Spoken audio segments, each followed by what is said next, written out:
I'm Michelle Marinkovich, the Associate Vice Provost for Undergraduate Education and the Director of the Center for Teaching and Learning. And I want to thank you so much for coming today to the 112th talk in CTL's award-winning Teachers on Teaching. And I mention that number because I think it is a lovely reflection on the seriousness with which teaching is taken at Stanford, that at this point in the series we are still able to recruit speakers of the stature and passion and interest of Professor Vakil. And I'm also delighted to see another one of our former speakers, Eric Roberts, Professor Eric Roberts of the CS department here. Ravi will be talking to us about guiding students as they learn how to think, which is something that all of us care about in terms of our impact on students, whether we're teaching writing or speaking or psychology or mathematics.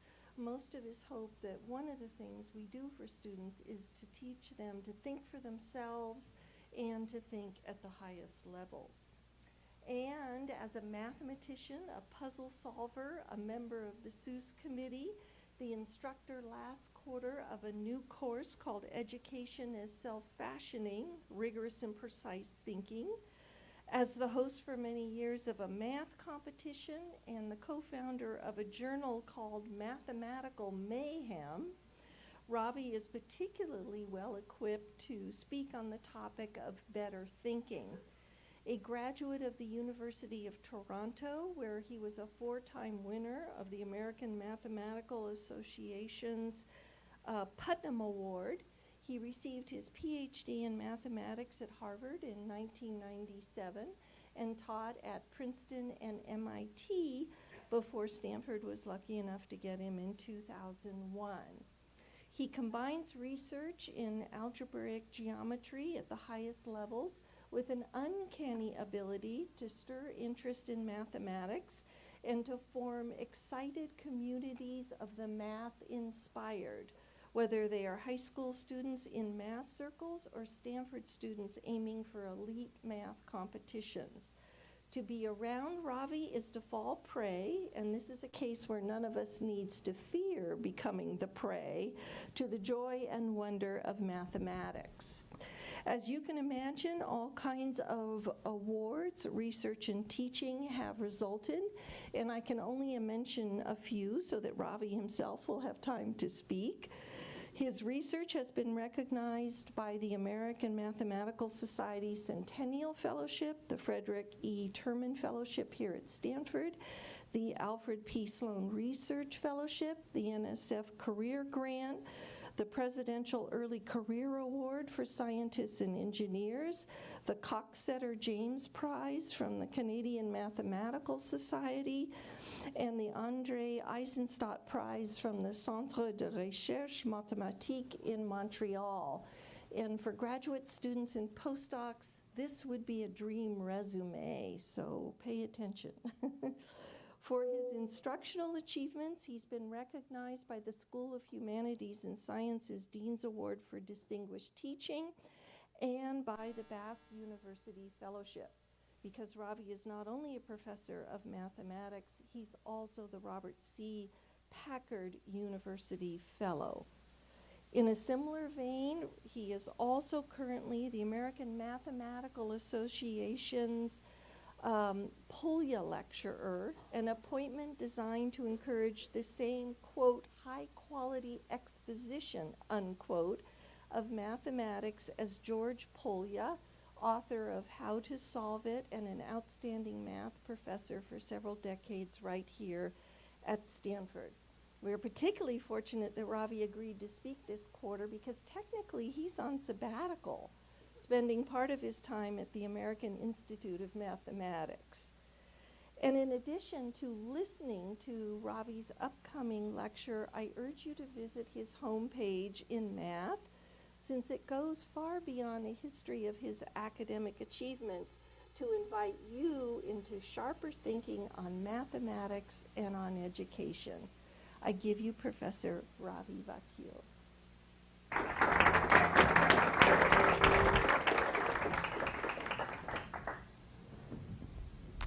So thank you very much, Michelle, for the very kind introduction.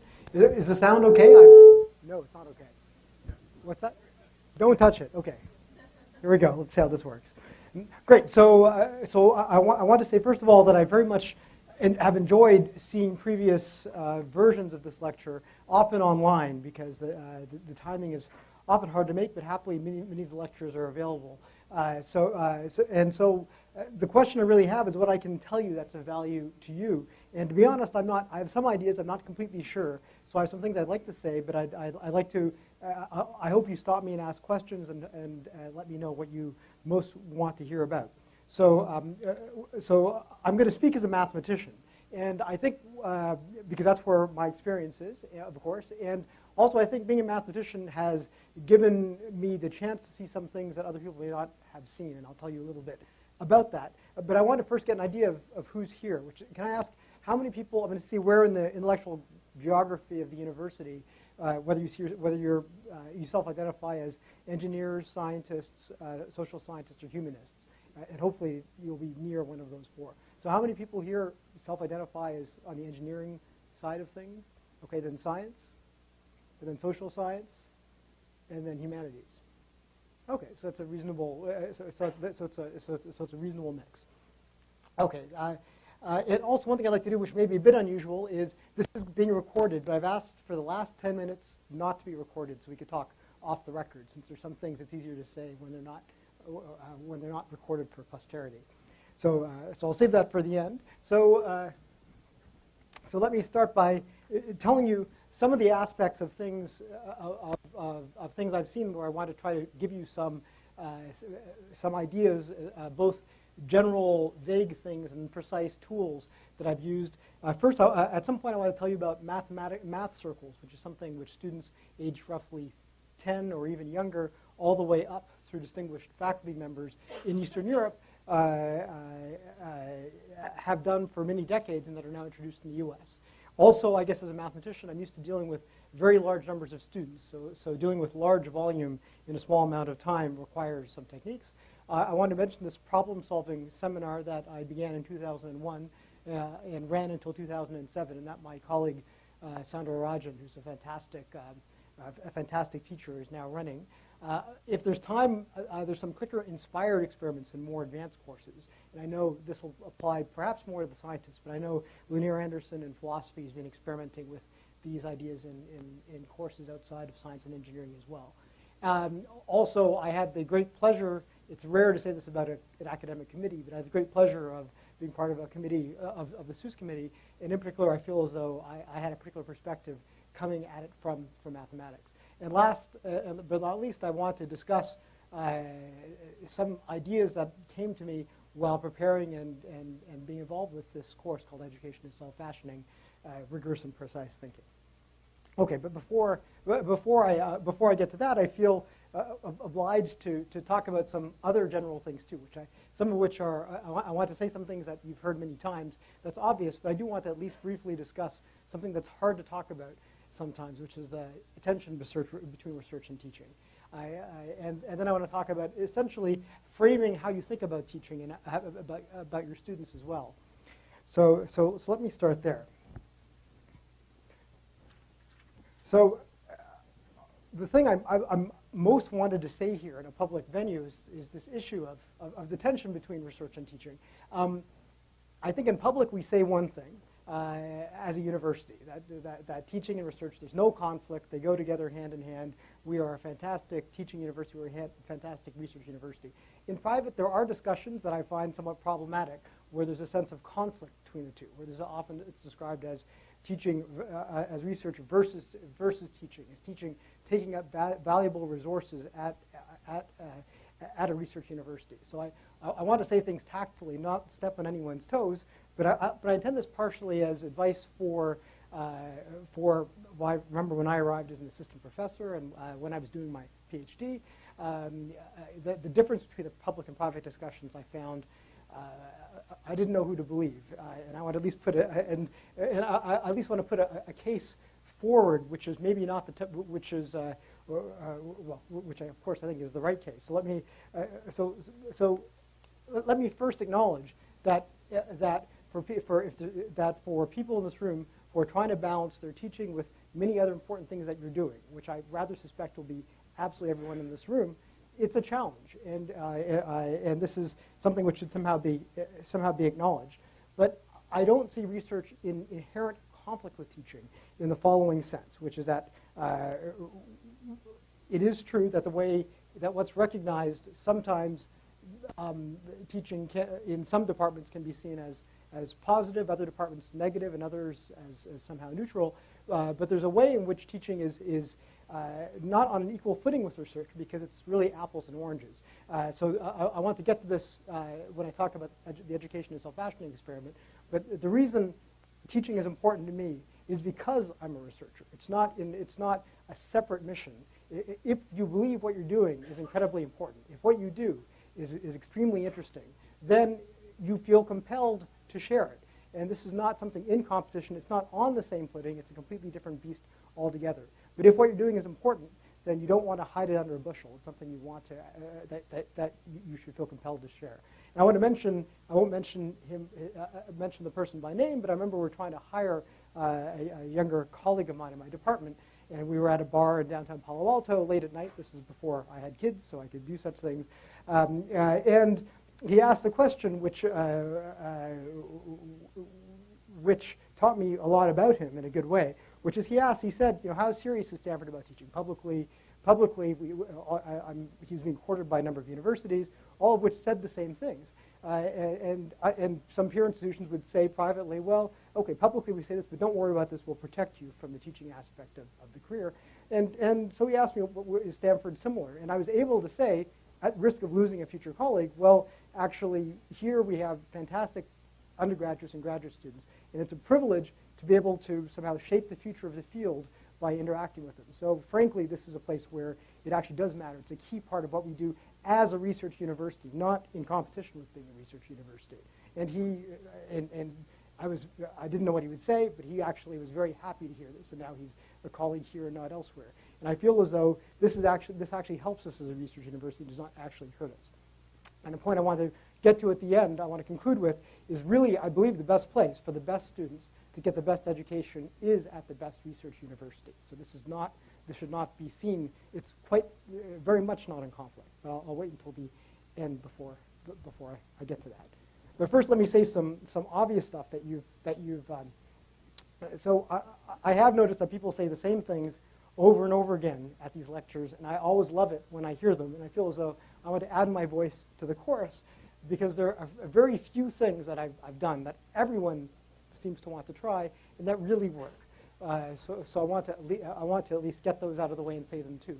First is that I love the fact that CTL is called the Center for Teaching and Learning. It's not just teaching, because really what we're doing, most of the learning we did growing up and today was outside of the classroom. The classroom set us up for a lot of learning, but the learning happened outside of the classroom. And what we're doing in the classroom is setting up learning, some of which happens inside the classroom. So the learning aspect, the fact that the way in which I frame what we do with our students is being about learning, not about teaching. It's about what they're doing, not about what I'm doing. Really changed at some point when I realized this, changed the way in which I approach the classroom. Maybe the most important thing in any lecture is know your audience. And I want to mention a couple of ways in which this is true. A couple of ways in which this can be done. Again, a very standard thing, but again, a minority of our colleagues do this. If you know your students' names, it makes a big difference. It's hard to feel emotionally invested in someone if you don't know their name, if they're a faceless crowd. So knowing your names in advance, and I have a colleague, another great teacher in my department, who's doing this for the first time this quarter. And the great thing about learning everyone's name, or lots of people's names, is that it doesn't take that much. You don't have to have a good memory. It doesn't take that much time, and it just changes the entire classroom. And the thing to be clear, I should have said with maybe let me go back to the conflict between research and teaching. Time and attention is a valuable resource. When you spend time on teaching, you are potentially saving time as well. So learning people's names is an investment at the front of the course, where you do spend more time than your colleagues do. But you spend less time later on because you already made a connection with the students, and then they know you, and they will give you so much more. You can demand so much more of them if you know them personally. And so in which I do this, again, this is standard. I just want to mention a couple of tweaks which I found useful, is I have them fill out often index cards with information about themselves. And for me, what matters, and different subjects will have different things which matter for them. I have their name, where they're from, especially if they're freshmen, what their academic interests in are, what their non-academic interests are. But I'll also have them draw a sketch of themselves. And this is something which, to be really, we have their pictures. We have their pictures on Access. So why do we do this? In some sense, it breaks the ice. You also get a sense of their personality when you find out what they think what matters often is their academic interests. I am interested in that, but I can already guess that. It's their non-academic interests and that actually are kind of interesting. And then it lets me remember who they are. If I remember someone has they can get very strange. And if someone has something very strange about themselves, then it makes it much easier to remember 100 or 150 names if they're not just random names. So small personalized things seem like something which is really useful. Also, meeting your students, this is something which is a major time investment and does pay off, but it's hard to do. I find I can do this once I'm up to around 120 students, and then the time begins to become harder. So what I like to do, especially with freshmen, and ideally first quarter freshmen, is to have them come by my office. They sign up, and there are a couple of things that publicly it's about one thing, and secretly it's about something else. So they sign up for a 10 or 15 minute slot, and they are back to back. So I suffer. So I suffer in terms of getting mentally tired when you have a large number of people coming to your office in large chunks of time. But they come and they meet you, and you have conversations beginning with the card, and you can ask them questions related to the course. But that's only to get the discussion going. And then someone else comes in and interrupts you and then joins the discussion, and people go in and out. And somehow what you're doing is building a conversation. You get to know them as people. You get them to meet each other as people. So people they know, they're no longer in a class with a bunch of strangers. They at least have someone, some people who they know. The conversations go interesting places, sometimes surprisingly often valuable places. One really important thing for me is that you want people to come to your office hours. This is good value for time for you. You want, in the same way that when you give a lecture, you want interaction with the audience. If you're giving a course, you want people to come by your office hours. And the first obstruction to have people coming is they don't know where your office is. It takes just a little bit of time to find out where your office is, but that makes all the difference. And so if you can instead have them come early, they know where it is. They don't have to think. They know you're friendly. They know other people will be there. So that's made a big difference. And I've noticed when I've empirically tested, some quarters I've done this, others I've not. And it really affected the dynamics both in the classroom and the number of people who actually came to office hours. Another thing I think I learned through bitter experience is that in trying to become a better teacher, I think there's an idea that there's one way to become a good teacher. Not so much in this community, which knows this well, but when you're just starting out, you think I should be of this form, and you cannot be someone you're not. Different people have different personalities, and somehow playing to your personality can help. One thing I tried early on, and I still struggle with, is when I give a lecture, when I give a talk, I get excited. When I get excited, I start to speak more quickly. If I'm talking in another country to an audience for which English is not their first language, this is not a good thing because I can lose people. But I realize that trying to talk like I'm extremely placid it doesn't work for me. So trying to be yourself, but the best possible version of yourself, is something which I think is worth doing. And another thing is that in trying to become a better teacher, at the beginning, I would try to rebuild myself from the beginning, do 10 or 15 different things. I'd be exhausted. And I realize now that if I try one new thing for each course, and only one new thing for each course, then first of all, trying one thing is not hard. And it gives me something to do each time. And my mind can only I can only hold one thing in my head at a time anyway. And somehow just doing one new thing, that's what I've tried to do, and that's worked well for me. That every single course, I've got to think of something to tweak. Something which came up in a conversation with when I was asking people earlier this week who would be typical audience members here of what life was like in their departments. I do think there's this myth, and I really think it's self-serving. And I've heard this essentially said word for word in several departments by people talking about colleagues' comments that great teachers are born and not made. And this is self-serving because you feel, I'm a bad teacher. I can't help it. That's just who I am. And that just is, it's empirically not true in the sense that I, at this point, maybe many of the older people in this room, have seen many people, have seen colleagues become better year after year after year by not becoming someone they're not, but by simply paying attention to very small things. We notice it with our graduate students as well. Some are terrible teachers from beginning to end, I think, and some are fantastic teachers from beginning to end. But there are a reasonable number who actually can and do improve. And it's always wonderful writing a teaching letter for them where I can say that at the beginning their ratings were really kind of low, and then they actually cared, and then they went, and often it's a bumpy road. It's an empirical. I'm happy to talk privately afterward and give, without names, lots of examples. But you can make a difference. And another self-serving myth, which I think is dangerous, because I think a lot of people do believe it as well, is that people don't like me because I don't give high grades. And I want to say something I do in my class, especially at Stanford. So I tend to give perhaps lower grades than others. I tend to be harder. But I think what helps, before I say this, I should say, even some departments I fear are making this mistake. That if you're losing students, you think, if we make this a more easy major, then more students will sign up. And I'm not so sure this is true, especially at a place, certainly at a place like Stanford. So at the beginning of most of my classes, what I prefer to do is make clear that it's going to be a hard class. There are easier versions of the class to take, and if they want to take an easier version, I'll point them to the class. I'll say, take it next quarter. Take this number. But if you want to take this class, I will make it worth your while. And so students add the class, and they do not drop the class after that. So Stanford students, the kind of students we get, are students who want to learn, and somehow. You do not want to attract the students who want the easy A. You want to attract the students, and they are in the majority at Stanford. They're the majority of the at Stanford who actually want to learn. So let me get to discuss how you can frame things in good ways and bad ways. And again, I'm going to quote phrases that I have heard colleagues in different departments say. This one is stronger than they would often say, but I have heard this essentially word for word, that if you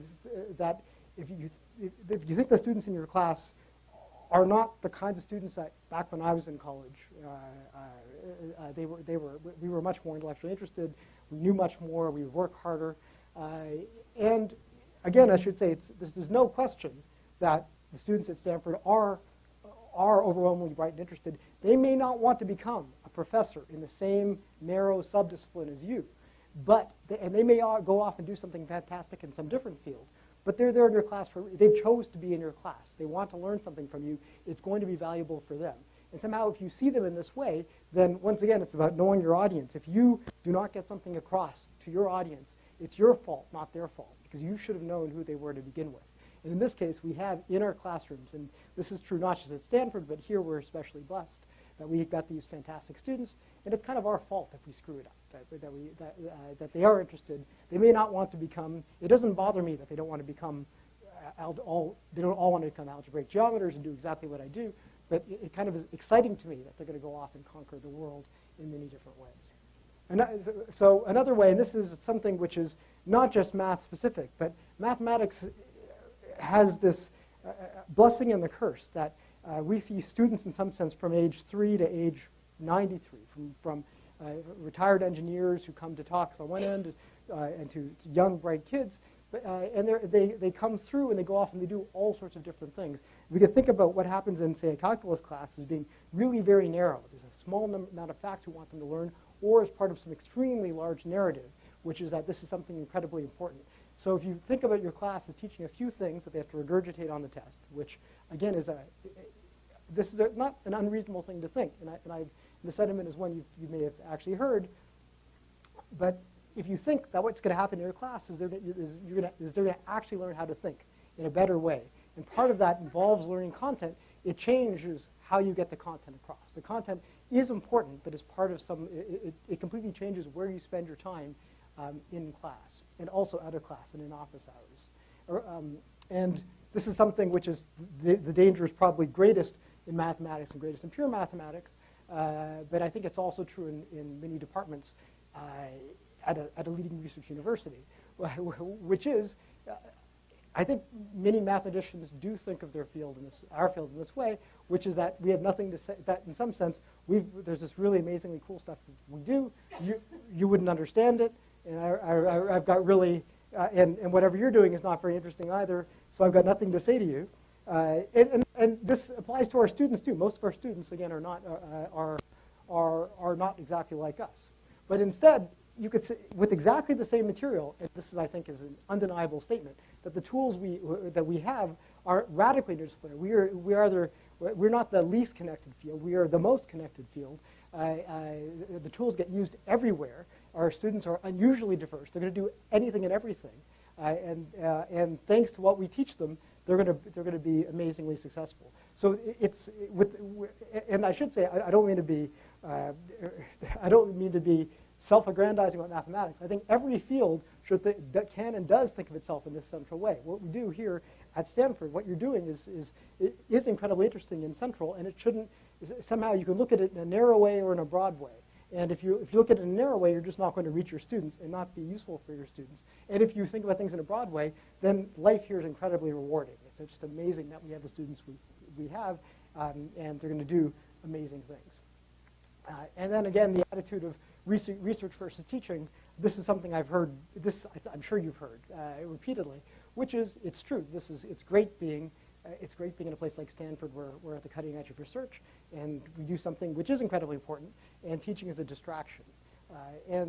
But with exactly the same situation, you could rethink how you look at things, and it's not surprising that if what we do is so important, that this should be the place. This, of all places on the planet, should be the place where people should come and want to learn, and who better to learn from than people like us? So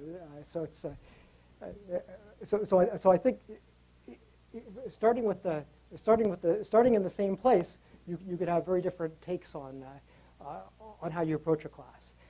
And when you do approach a class, how you frame things changes how you actually approach something. So when giving a course, again, this is going to be this counts as obvious, but if you look at the courses in the course catalog, it's clear it's not so obvious, which is that every course is a story. Every lecture is a story, every course is a story, and there should be some story arc.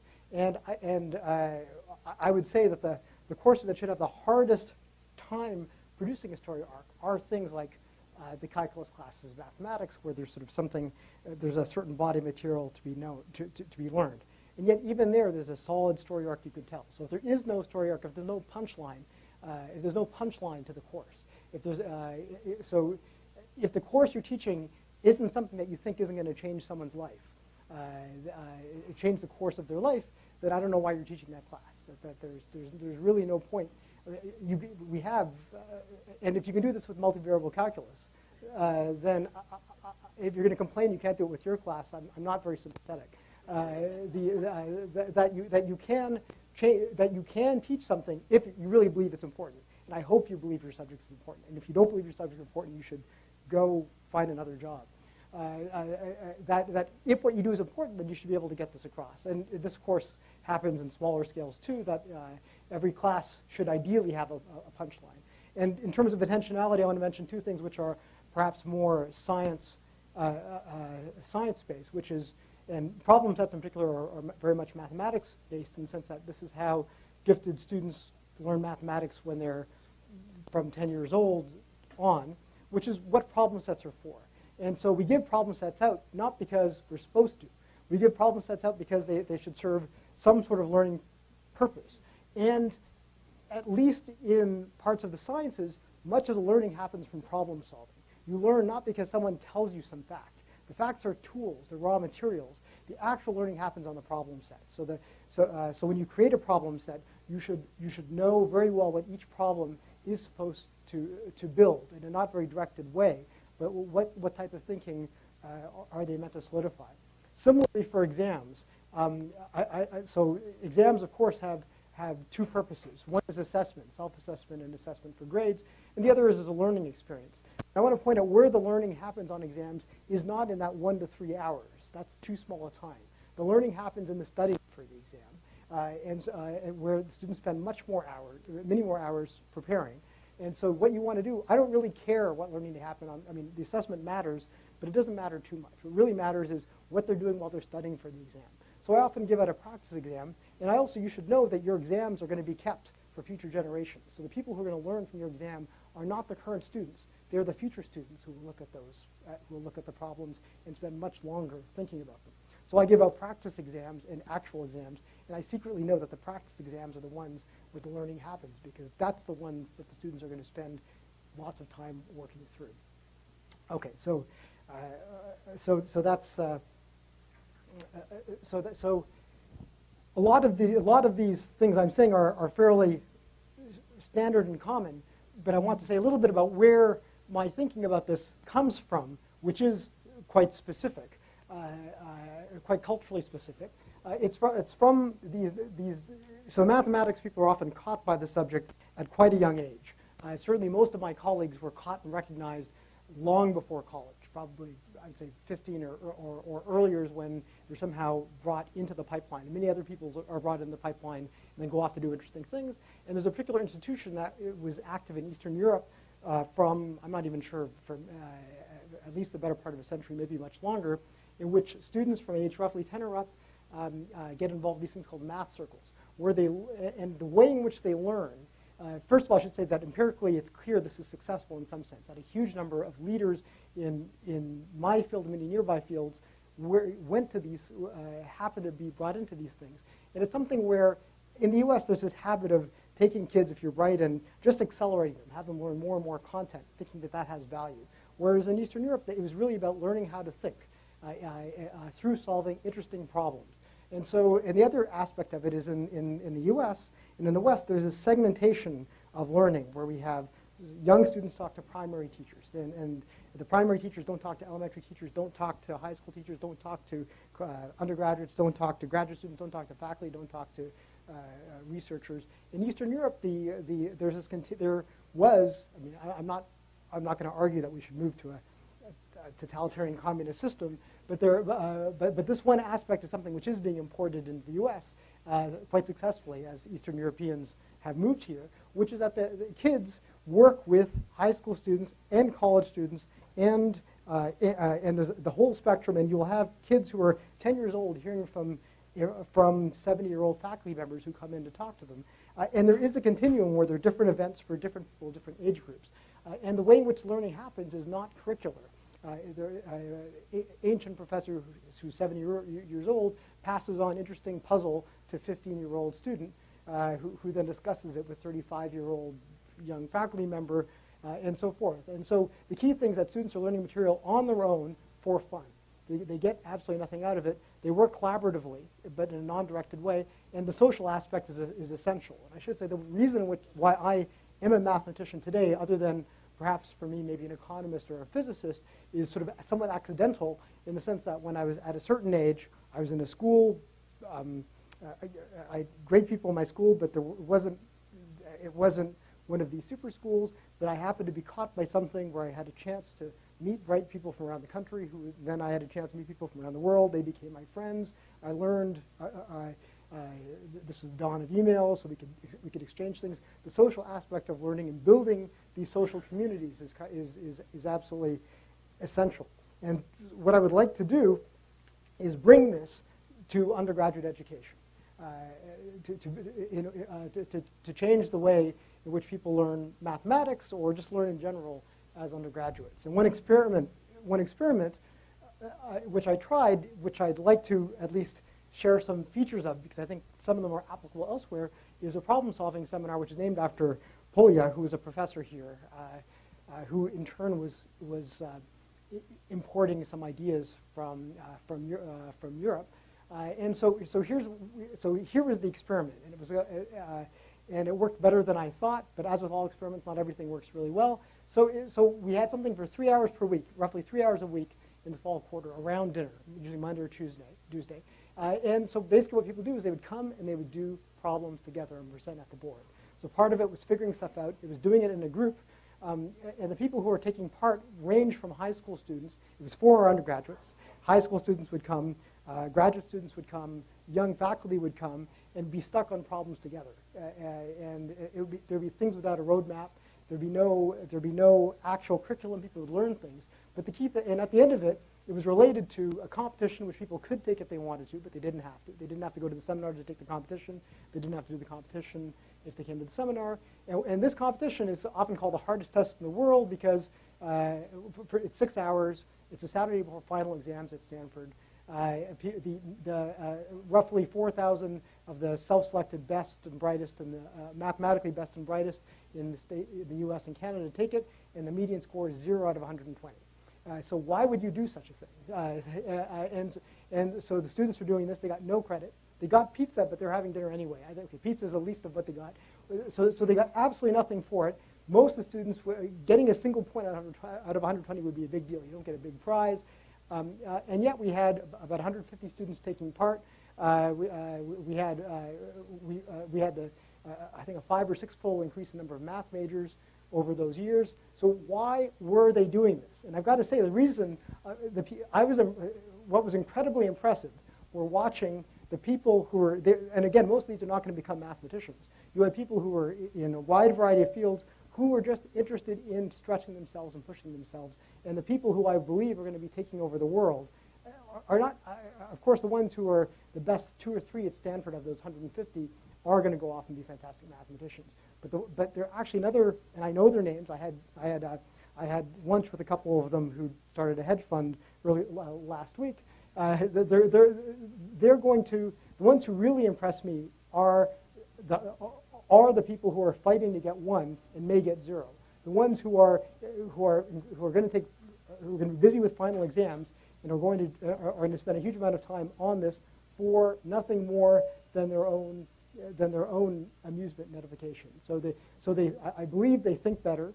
They certainly were stronger mathematically, but socially it mattered too, because for the first time, students then could, if they're wondering what course they should take next year, they would know someone who's 2 years ahead of them. It wasn't the segmentation by year where the freshmen know the freshmen, the sophomores know the sophomores, and so forth. The freshman would be sitting beside the assistant professor stuck on the same problem and could ask for advice. So building these things across years make a big difference. And in particular, once again, we considered giving course credit for it. I think now we do offer some very small amount of credit.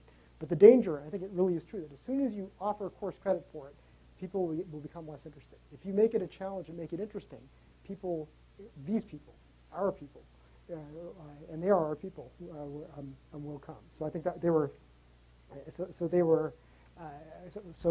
find that impressive. And these are the kinds of students we want, and these are the kinds of students we have. And I should say, once we started doing this, we started recruiting a different kind of student. People who would not have applied to Stanford in the past started applying. And the ones who applied, the ones who wouldn't come in the past, wouldn't accept offers, started to come too. And again, I have not tried to do an explicit study, but I should say the actual numbers of students, how we've done by various measures, it's undeniable that the last decade there's been a huge impact.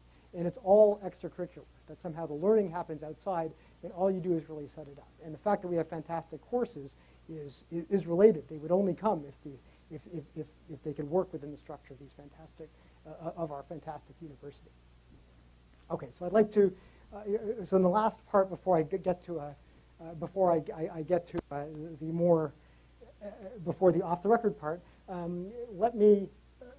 I could talk a little bit about using clicker-type experiments in more advanced undergraduate courses, but I think given that it's around 20 of, I'd like to talk about some aspects of the course that I was fortunate to be involved with this fall, which is part of this education and self-fashioning experiment, in which 6 faculty members gave either 5 courses or 5 incarnations of the same course, which had it satisfied their writing requirement, their thinking matters requirement. There were many aspects in common. They had a common theme, and yet they were all disciplinarily based. And I'd like to explain something about the course rather than giving many details.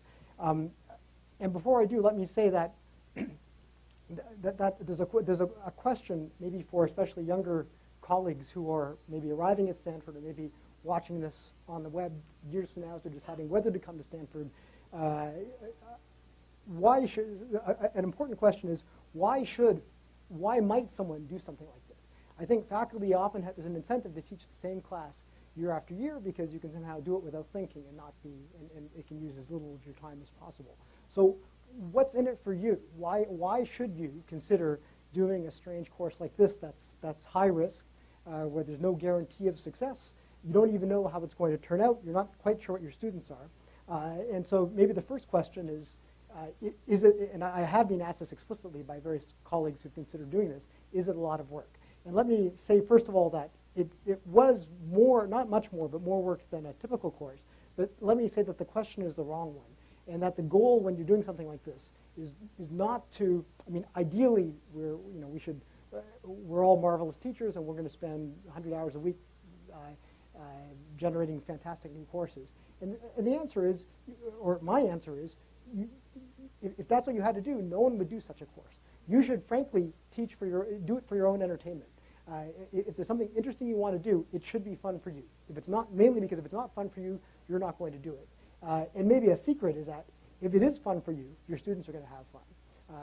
So somehow set your goals low. Don't try to change the world. Just try to entertain yourself, and that's the best way to experiment. So that was my attitude, and it ended up being far better than as good as I hoped, and better than I expected. And part of it, a benefit I did not realize I would have until the course was over, was that I felt as though I was taking a risk. In the SEUS committee, we often talked about, there are many things we talked about that were kind of interesting about the culture of the university. And we were often, as faculty, bothered by the culture of the students. And one thing which I noticed maybe more than anyone else, because it bothered me more than anyone else, is that everything you said about the students, really, if you said it about the faculty, it would apply equally well. But of course, we were faculty. We were going to discuss. We were going to fix the students. And the culture of the university is shaped by the faculty. It's shaped by the people who are teaching the classes. And of course, I should say by faculty, I including the graduate students who are working with the undergraduates. Everyone the faculty for me is everyone who's teaching, who are teaching the students. So it's a faculty culture, which it's our culture which drives the student culture. And we did notice our undergraduates are trained not to take risks, to do things that are very safe. We are also trained not to take risks. And I had this sense of sort of jumping out of a plane without a parachute, which was actually quite pleasant until you hit the ground. Of being willing to fail. And so that was, I'm not sure I would necessarily sell this as something you should try to do, but it can actually be fun and worthwhile. In particular, I met some really fantastic students. And the other thing I noticed which surprised me or I didn't expect is that this course, the nature of this course, and in particular my incarnation of the course, was baffling to faculty. And it was not baffling to the students in the class. They would understand, but because they were not yet siphoned into these narrow disciplines where it was unclear where it was where to be interested in something different outside of one narrow discipline is seen to be a bad thing. So what I wanted to do is to at least spend a few minutes trying to tell you the case I was trying to make to the students, because I think this is a case about what Stanford, this is one possible vision of what Stanford is. And it's not the universal vision of what Stanford is, but by saying this, I'm trying to make a case for what we should be as a university. So to begin, I'll say this was a liberal arts course, but it was a hardcore mathematics proof course. It was a hardcore mathematics proof course, but it was a writing course. And these things are not in conflict, and should not be in conflict, and historically were not in conflict. So what I wanted to do is have the students think actively, intentionally about their education, not act by inertia, to think about who they're becoming. And I see this point of view as being particularly American, or at least North American, and associated with the American educational system. And the idea of reinvention is a particularly American thing. And the idea that the students are coming here to invent themselves and reinvent themselves as something which is not, universities are not seen that way in most of the rest of the world. So the premise of the course is the following thing. To me, this is the premise for how I approach essentially all my classes, which is that different disciplines change the way you think. And I mean this in the following way. So friends who became economists, who I knew before and after, if you know economists, they tend to think in a different way. If you knew them before, you realize education really does change how you approach problems and think about the world. It's also true for friends who went to law school, and it's also true for mathematicians, computer scientists. I think really think in a noticeably different way at the end of 4 years. And there's no class. We don't teach a class in critical thinking. We don't have a major in critical thinking. That would be stupid. You learn critical thinking in the course of learning some or many disciplines. And so once you realize that what you learn changes the way in which you think, then you can intentionally change the way in which you think. And when you're beginning college, you can plan your undergraduate education by deciding that you want to learn to think in a better way, and this will require you to deliberately seek out ways to stretch your mind in different ways. So in this particular version of the class, we investigated what I might call the formal sciences, the mathematics, the kind of thing that's common in mathematics, computer science, certain parts of statistics. And you don't do this by doing philosophy and mathematics. You don't do this by doing history of mathematics. That's sort of backwards. You learn by doing, not by watching.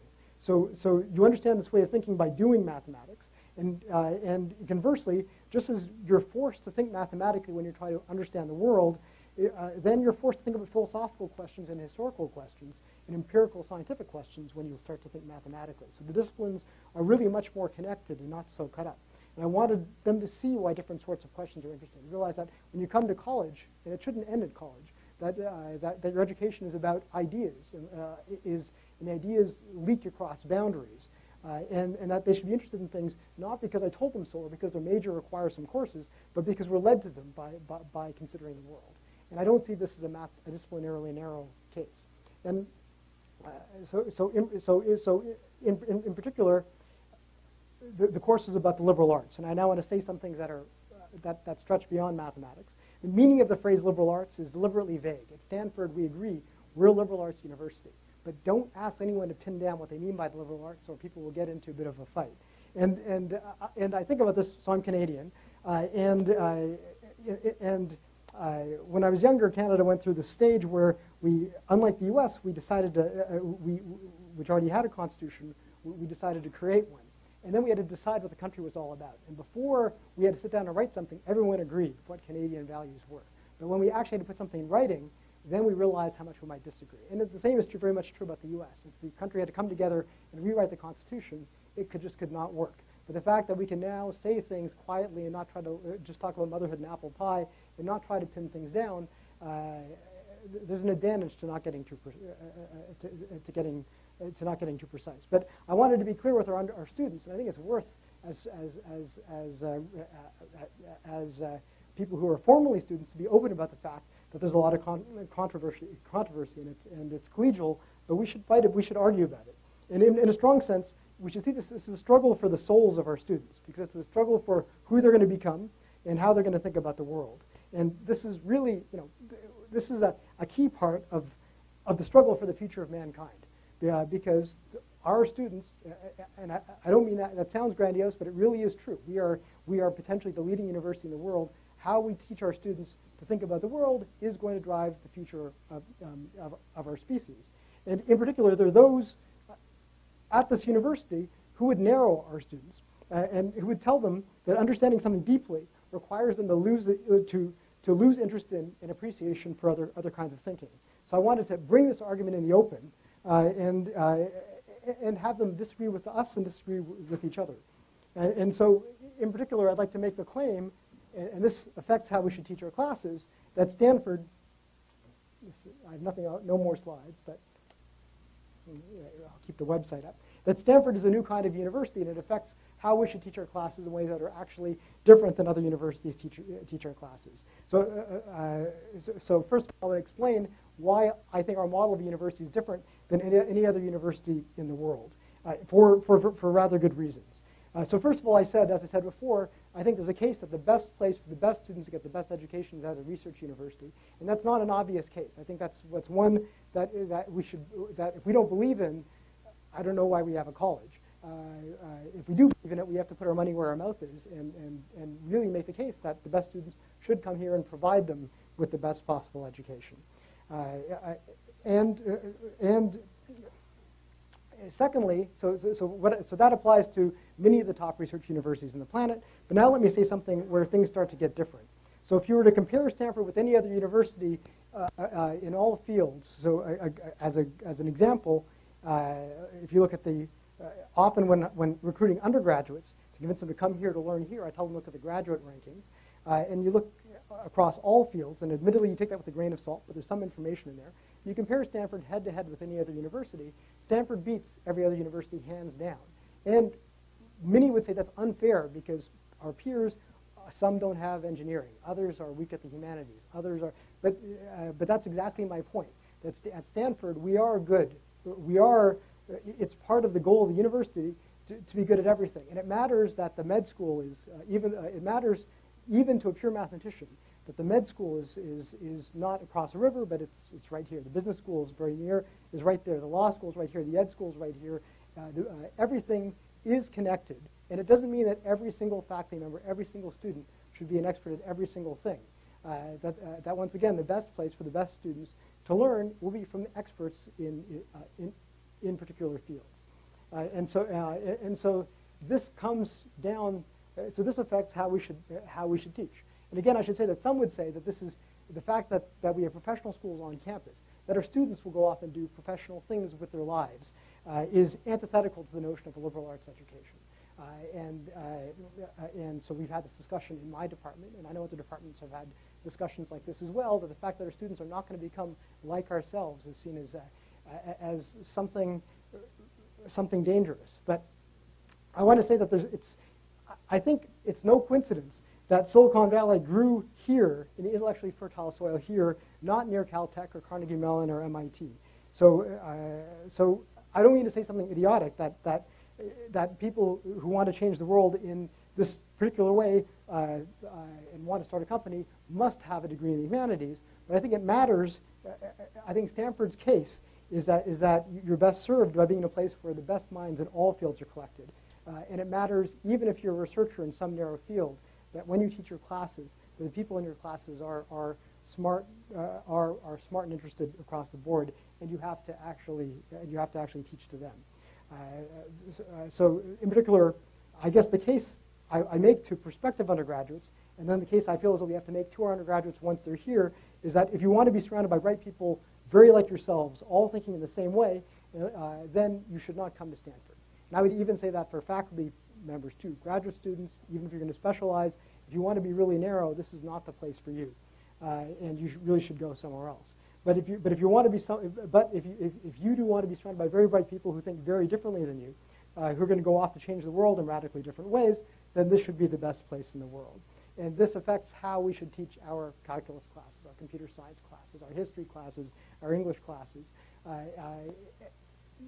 And it means that we should teach these classes in ways that are different than we perhaps taught them 2 or 3 decades ago when the world was a narrower and smaller place. And in particular, a lack of curiosity is a fundamental sin against our humanity, and it's opposed to what Stanford's about. So when you structure your courses, I want to bring this back to somewhat more concrete things. When you structure your courses, it's a good thing that our students are they're extremely smart, but they're extremely varied, and you have to be and the courses have to be structured in such a way.